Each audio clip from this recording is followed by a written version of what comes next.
Monchi, te hemos visto muy ocupado en espacios del club, espacios oficiales del club, en esto que has llamado Masterclass 13, el número de tu camiseta, el número que utilizabas en tu época de jugador. Una serie de clases en las que contás tu tarea. Mi pregunta es, ¿qué te lleva a entregar tu trabajo a la Bueno, a gente? ver, empiezo por el final, no entrego todo, me guardo algunas cosas.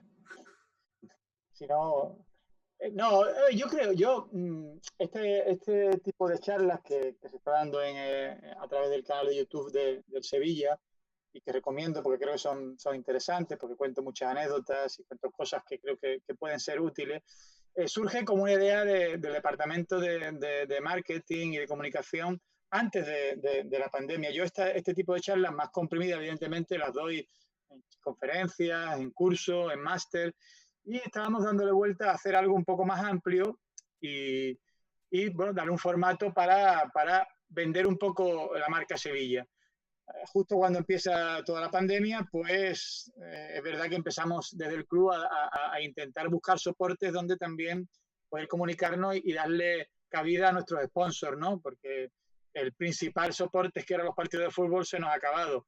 Y bueno, pues adelantamos la idea de hacerlo, evidentemente con métodos más rudimentarios, más caseros, porque lo graba con un móvil, lo graba mi mujer o mi hija, bueno, creo que es algo que está gustando, que la gente lo cree que es oportuno y sin ningún miedo, ¿no? Porque evidentemente, más allá de que cuento mucho, después hay una parte más íntima, más subjetiva, eso es mío, ¿no? Es mío, de mi grupo de trabajo y de mi gente que trabaja conmigo, ¿no?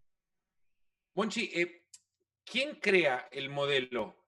Porque uno puede llegar a entender que esto es el modelo Monchi de una dirección deportiva. Tu nombre, digamos, es referente y eso no lo podés negar por mucho que no te guste, que hablen de ti, seguramente por una cuestión de vergüenza, por lo que sea. Has creado un modelo y eso es lo que exponés. ¿Quién Bueno, crea tu más que un modelo? modelo, eh, yo he intentado de mm, adaptar mi forma de trabajar a aquello que creo que es necesario para obtener el rendimiento máximo de una planificación deportiva. Y ha sido un modelo o un método, valga las dos posibilidades, que se ha ido curtiendo, creciendo a base de prueba, error y volver a iniciar, ¿no? Yo lo cuento en las charlas. Creo que mucho de lo que hoy soy ha sido a base de reconocer los errores y buscar soluciones en vez de buscar excusas, ¿no? A esos errores. Y ahí poco a poco se ha ido construyendo. Te meto ahora en el historial de algunos de los jugadores que pasaron por el Sevilla, que tienen relevancia evidente en nuestro mercado. Con Gerardo Torrado tuviste que ver en su llegada al club. Sí, sí, sí. Yo con Gerardo lo compramos del Poligido. ¿Cómo llegaron a él? ¿Y qué te Bueno, porque ofreció?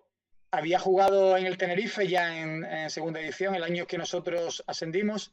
Sí, el año que el Sevilla asciende a primera edición, ascienden Tenerife, Real Betis Balompié y Sevilla Fútbol Club, mi primer año como director deportivo, el año 2000-2001, y Gerardo era jugador del Tenerife con Rafa Benítez de entrenador. Y bueno, al final él nos sigue, va al Poligido, hace una magnífica temporada en el Poligido y nosotros pues, él tenía una cláusula pequeña, creo calcular que eran 10 millones de pesetas, 60.000 euros, 60.000 dólares más o menos por redondear, y lo compramos y pues justo antes del Mundial de 2000, De Corea. de Corea, efectivamente, de 2002, y bueno, hizo un buen Mundial, luego su rendimiento fue más o menos estable. Tuvimos el problema de cuando vino Daniel Alves, que teníamos en un momento puntual tuvimos exceso de extranjero y tuvimos que utilizar su plaza, pero fue un jugador que aquí en Sevilla dejó una grata imagen y yo con él tengo una muy buena relación.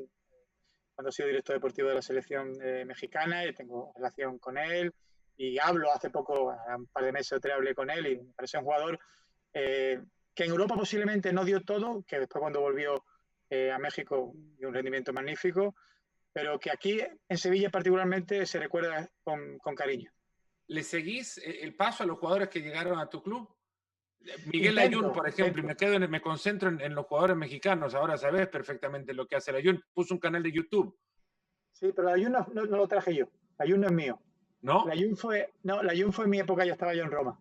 La Jun es un fichaje del mercado de invierno del Sevilla, procedente del Oporto, pero es mi primer año en Roma.